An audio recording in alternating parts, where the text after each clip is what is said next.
मुख्तियार साहब, ड्राइवरों के खिलाफ बीजेपी सरकार जो कानून लेकर आई है और जब से कानून आया है तो ड्राइवर रोज़ाना विरोध प्रदर्शन कर रहे हैं। आज आपने ज्ञापन भी सौंपा है, क्या कहेंगे?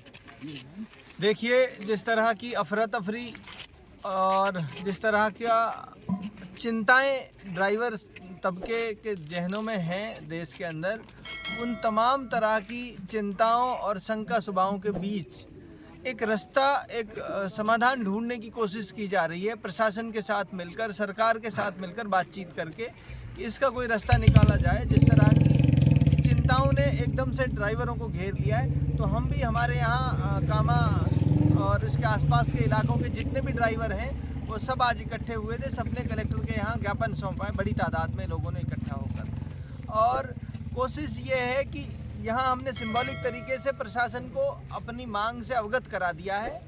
ड्राइवरों के जो संगठन है, इनके साथ जो बातचीत हुई है वो ये है अगली प्लानिंग, कि हमने सिंबॉलिक तरीके से अपना यहाँ प्रशासन को अपना मांग पत्र सौंप दिया है, अपनी चिंताएं, अपनी शंका सुबाएं उनको बता दी हैं।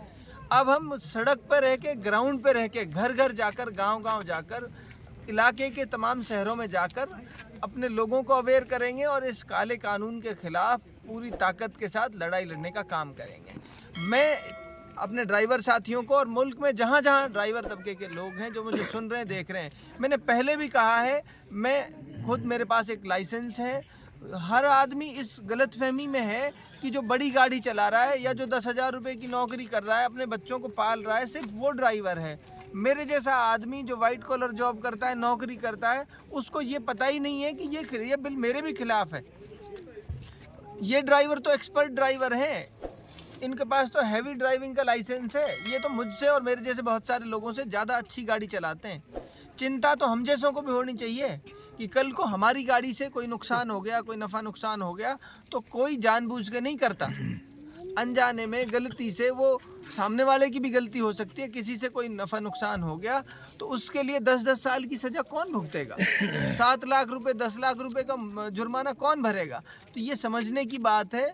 सबको इसके बारे में जानकारी जुटाकर और सही तरीके से इस अपनी आवाज़ बुलंद करने का काम करना चाहिए। मैं हमेशा से कहता रहा हूँ ड्राइवर भाइयों के साथ, जहाँ मेरी ज़रूरत पड़ेगी देश के हर कोने में आपके साथ, आपके पीछे खड़ा रहकर, और जहाँ ज़रूरत पड़े वहाँ मुझे आगे रखो, और जहाँ ज़रूरत रहे कि भाई मुख्तियार हमारे साथ चलकर काम करो, हमारे पीछे खड़े रहो, मैं भाइयों के पीछे खड़ा रहूँगा 100 के 100%। आपने ज्ञापन सौंपा है। राजनीति से 100% अलग, इलाके के, समाज के और भाइयों के हित की अगर कहीं बात है तो 100 के 100% उसके लिए तन मन धन से भाइयों के साथ खड़े रहें। आज आपने जो ज्ञापन सौंपा है, क्या आश्वासन दिया गया है?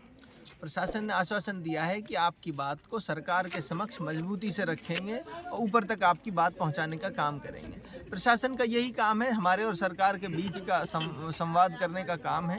वो हमारी बात सरकार के समक्ष रखेंगे, सरकार उस पर क्या फैसला लेती है वो आगे की बात है। और उसके लिए हम सिर्फ ये ज्ञापन सौंप देकर हम अपने काम से पूरा नहीं हुआ है, हमारा काम तो शुरू हुआ है। एक तरीके से हमने सिंबॉलिक तरीके से अपना ज्ञापन सौंप दिया है, तो सरकार को अवगत करा दिया है कि इस तरह की चिंताएं समाज के लोगों के अंदर हैं और इस तरह की शंका सुबाएं और इस तरह की बहुत बड़े स्तर पर बेचैनी है लोगों में, ड्राइवर तबके के, और जो बड़े तादाद में हमारे इलाके के लोगों का रोज़गार है, उस रोज़गार पे बहुत बड़ा हमला है, बहुत बड़ा अटैक है। इसलिए अब ज़रूरत है ड्राइवर तबके के लोगों को अवेयर करने की, जागरूक करने की, कि वो एकजुट होकर इस लड़ाई को लड़ें।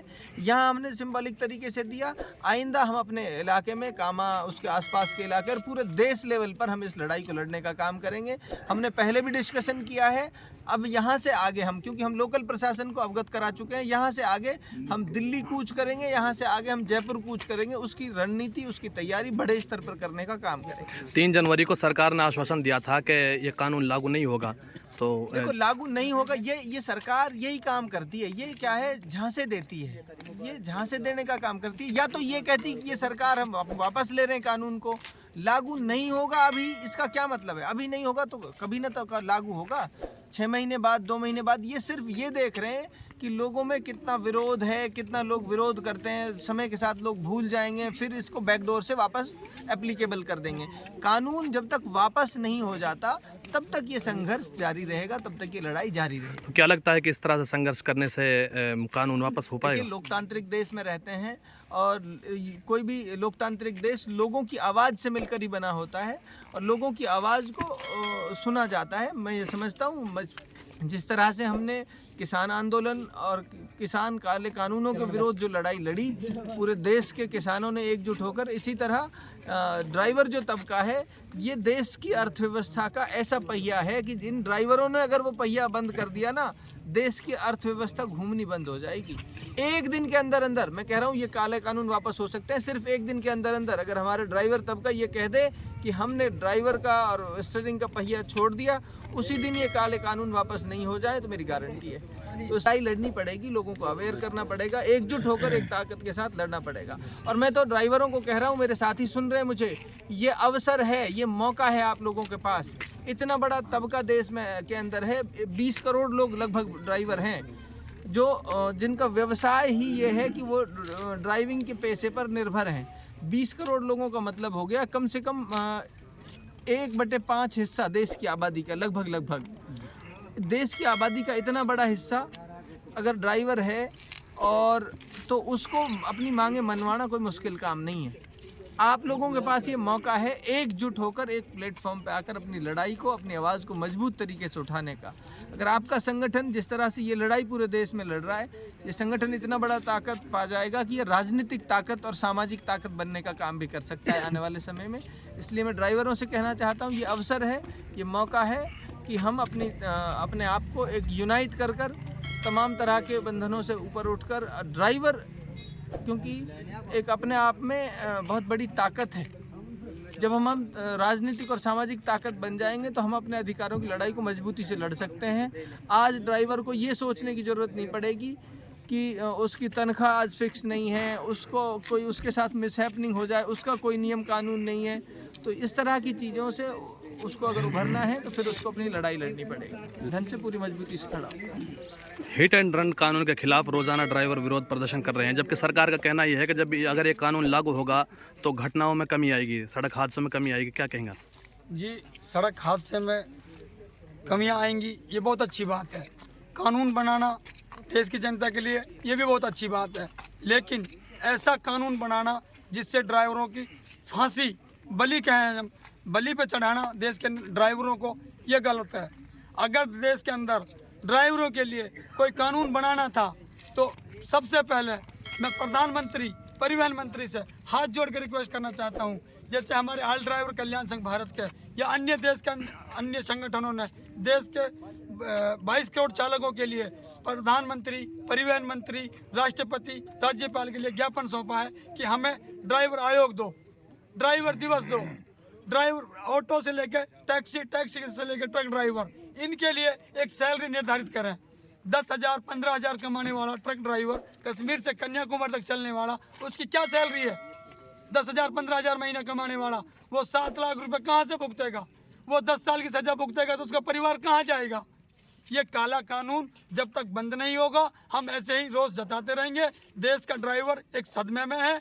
जब तक प्रधानमंत्री, परिवहन मंत्री या अमित शाह, जो भी सीनियर लीडर मीडिया के सामने इसको ये नहीं कहेगा कि हमने इस कानून को वापस ले लिया है, देश का ड्राइवर एक कन्फ्यूजन में है। तो ये कन्फ्यूजन दूर करनी होगी, और अगर कन्फ्यूजन दूर नहीं होगी तो हम आज स्टीयरिंग छोड़ो आंदोलन जैसे हमारा चल रहा है तो हम रोड जाम भी करेंगे और बहुत बड़ी तादाद में बहुत बड़ा प्रदर्शन भी जारी करेंगे हिंदुस्तान के अंदर। क्या कन्फ्यूजन में देश का ड्राइवर? कन्फ्यूजन में ये है कि अभी बहुत से संगठनों के लीडरों ने कह दिया कि गाड़ियां चल चुकी हैं, इनको गुमराह किया गया है। मेरे भाइयों, मेरे साथियों, मैं सबको बताना चाहता हूं, ये कानून अभी वापस नहीं किया गया है और ना ही रद्द किया गया है। इसको जब हम रनिंग में हो जाएंगे तो इसको वापस लागू कर दिया जाएगा। जब तक परिवहन मंत्री या अमित शाह या प्रधानमंत्री नरेंद्र मोदी जी मीडिया के सामने ये नहीं कहेंगे कि इस कानून को वापस ले लिया गया है, हम शांत नहीं बैठेंगे। अच्छा, आप इस कानून, देखो जी, मैं ये नहीं कहना चाहता कानून रद्द हो जाए, कानून बनना चाहिए, ये अच्छी बात है। तो ऐसा कानून बनना चाहिए, ड्राइवर आयोग दो, ड्राइवर दिवस दो, ड्राइवरों की सैलरी दो। अगर ड्राइवर एक्सीडेंट करता है, अगर वो जिससे बताया गया है कि हमें अगर कोई ड्राइवर एक्सीडेंट करके भागेगा तो उसको 10 साल की सजा है। अगर ड्राइवर वहाँ से भागेगा नहीं तो आम पब्लिक मार देगी। तो ऐसा कानून होना चाहिए, आम जनता जो ड्राइवर पे हाथ उठाए कम से कम 10 लाख का जुर्माना उनके ऊपर भी होना चाहिए, 10 साल की सजा उनको भी होनी चाहिए, ताकि ड्राइवर सोच समझ के अपने भाई को वहाँ से उठाकर हॉस्पिटल पहुँचाए। इस सदमे में अगर मैं भागूंगा तो भी मारा गया, नहीं भागूंगा तो भी मारा गया। इसमें थोड़ा बदलाव होना चाहिए ना अच्छी तरीके से। ये कहाँ का कानून है 10 साल की सजा 7 लाख का जुर्माना, कैसे भी करो ड्राइवर मारा जाएगा। ठीक, हमारे ये सरकार मरेगा ड्राइवर, ऐसा नहीं होना चाहिए।